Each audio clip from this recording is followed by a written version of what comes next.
Você vai ao mercado ou então abastecer o seu carro e se depara com preços cada vez mais altos. O churrasco de todo domingo cada vez mais caro. Tudo mais caro. É nítido que os preços não param de subir. Mas por que isso acontece? Eu sou o Felipe Sartori e vem comigo que hoje a gente vai aprender.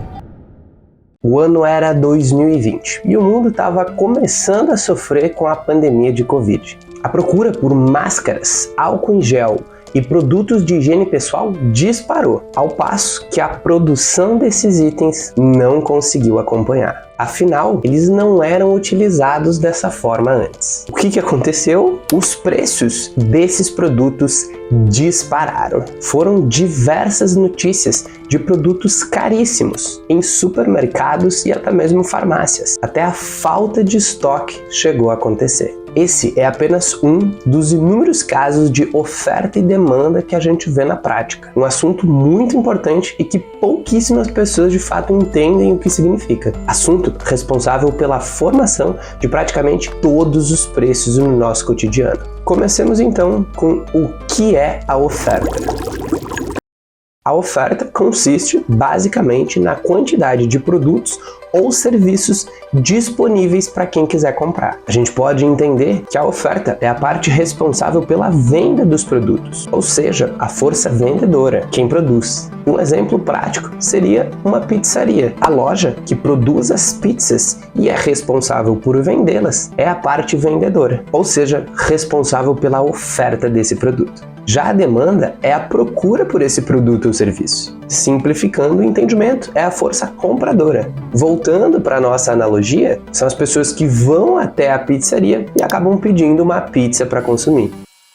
A lei da oferta e demanda é, em teoria, a relação entre a oferta, as pessoas que querem vender, e a demanda, as pessoas que querem comprar. Assim, gerando um preço para os produtos e até mesmo para os investimentos. Agora que você já entendeu o básico, vamos dificultar um pouquinho as coisas. O que você acha que acontece quando existem muitas pessoas querendo comprar um produto? Conhecido economicamente como excesso de demanda. Quando temos um cenário onde muitas pessoas querem comprar uma pizza, é natural que os vendedores aumentem o preço, seja para aproveitar essa oportunidade onde as pizzas estão sendo mais consumidas e ganhar mais dinheiro, seja para repassar um custo que não estava planejado nessas vendas. Afinal, o pizzaiolo pode não ter ingredientes suficientes para fazer aquela quantidade de pizzas enorme, ou até mesmo ter que contratar um ajudante para dar conta do enorme número de pedidos que podem acontecer. Dessa forma, repassando esses custos adicional ao produto, a pizza. Essa situação ela fica muito mais nítida no primeiro exemplo que eu utilizei no vídeo,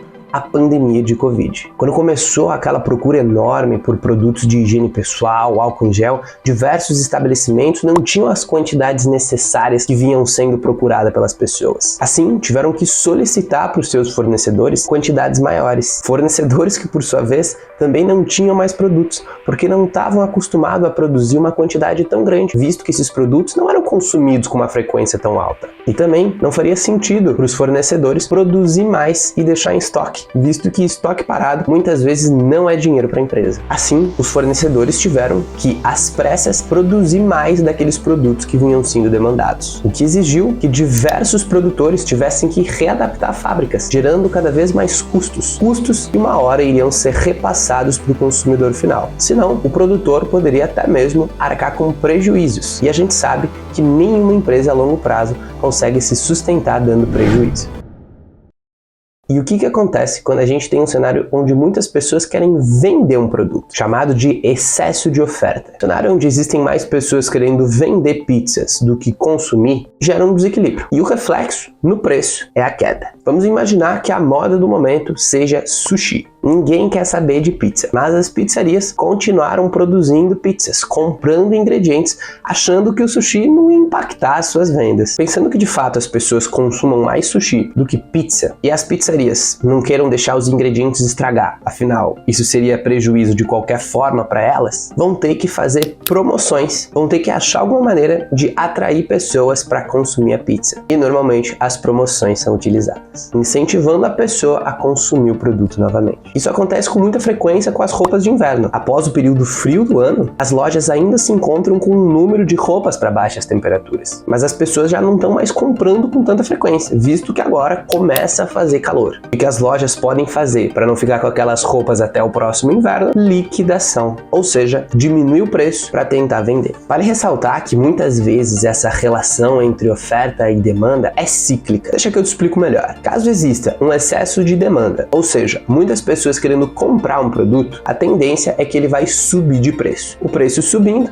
em um determinado ponto se torna muito caro e as pessoas entendem que não vale mais a pena comprar. Assim, forçando com que os vendedores tenham que reduzir o preço, caso queiram vender ou então ficar com o produto em estoque. Então a gente vê que o preço começa a cair, fazendo com que as pessoas voltem a comprar. E essa retomada, dependendo dos fatores econômicos, pode desencadear novamente uma onda que os preços comecem a subir, porque mais e mais pessoas compram aquele produto, porque naquele momento ele está barato. Dessa forma a gente tem um ciclo, onde os preços sobem e descem, dependendo da vontade das pessoas de comprar ou não aquele produto. Essa mesma lógica, com algumas adaptações, serve também para o mercado financeiro. Ações, fundos imobiliários, criptomoedas e até mesmo títulos de renda fixa são precificados dessa forma, ou pelo menos esse é um dos grandes fatores que contribuem para a precificação.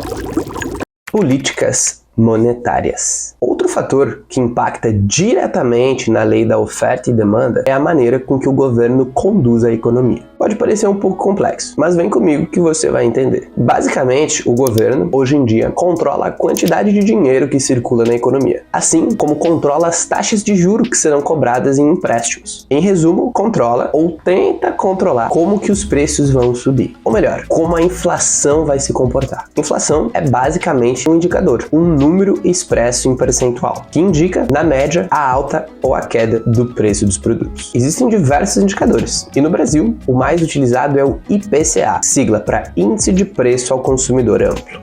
Basicamente consiste num cálculo realizado pelo IBGE que tenta retratar da melhor maneira a alta ou a queda nos produtos do cotidiano do povo brasileiro, tais como roupa, gasolina, higiene pessoal, alimentação, entre diversos outros. Voltando para o governo, a gente vê que, através de diversos mecanismos, ele tenta controlar essa alta dos preços, para garantir que a população vai ter uma vida digna. Mas, como a gente já viu no vídeo, a moeda que vai dominar o mundo, nem sempre isso é uma verdade. E se você não viu, corre lá para ver. Sem te dar spoiler, mas em resumo, a gente pode ver na prática que os produtos só ficam mais caros ao longo do tempo, demonstrando que o trabalho dos governos em controlar essas altas é, no mínimo, questionável. E, na verdade, muitas vezes ele é o próprio vilão. Como assim, Felipe? Quer dizer que o próprio governo contribui para as altas dos preços? Exatamente. Muitos governos, tentando controlar crises, acabam injetando dinheiro na economia, ou seja, distribuindo dinheiro para a população. Em alguns cenários, isso até é benéfico, mas em outros é catastrófico. Pensa comigo, papel higiênico é vendido em um supermercado local por R$2, e quem produz esse papel higiênico considera que vai vender mais ou menos para 100 pessoas por mês. Mas, por alguma crise humanitária, excesso de chuvas, algum problema local, agora cerca de 200 pessoas estão consumindo aquele produto. O que vai acontecer? Os produtores daquele papel higiênico vão ter que adequar suas fábricas para esse novo número de pessoas. Senão, o papel higiênico vai acabar. Esse foi o exemplo que a gente viu anteriormente com o álcool em gel. E o que acontece se, independente de crise, o consumo daquele produto continua aumentando? Então,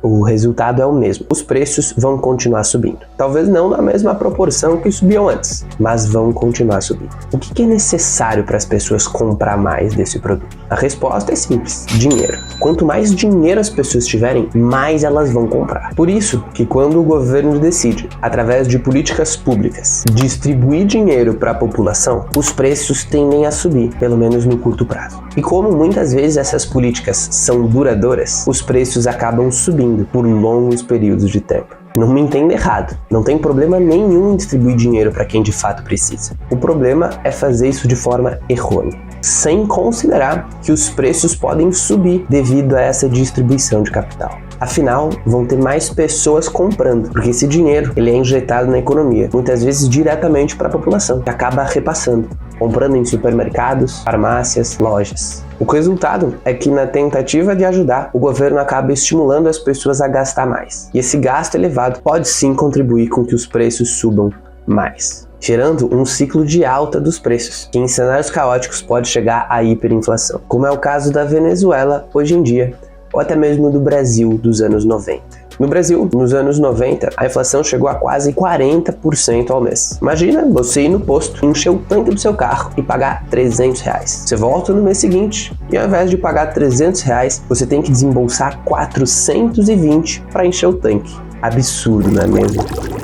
Recapitulando, a gente entendeu que oferta são as pessoas que vendem e demanda são as pessoas que compram. Vimos também que muitas pessoas vendendo acabam diminuindo o preço e muitas pessoas comprando acabam aumentando. Também vimos que na tentativa de ajudar a população, o governo pode ser que passe do ponto e desencadeie uma alta nos preços. Essa alta, mesmo que seja em um produto específico, pode respingar em toda a economia, pois o produtor de papel higiênico, por exemplo, vai ter que aumentar o preço do produto para dar conta de produzir mais, assim encarecendo o item. Já a pessoa que compra pode ser dona de um outro estabelecimento e também vai ter que aumentar o preço dos produtos do seu estabelecimento para garantir que ela vai conseguir comprar o papel higiênico ao novo preço. A inflação é como uma torcida em um estádio de futebol. Sempre tem alguém que é o primeiro a levantar e de repente todos estão de pé e ninguém sabe quando vai sentar. Os preços se comportam da mesma forma. E aí, entendeu? Não se esqueça de se inscrever no canal, me seguir nas outras redes sociais, curtir e enviar o vídeo para um amigo. E mais importante que isso, não se esqueça, cuide bem do seu dinheiro.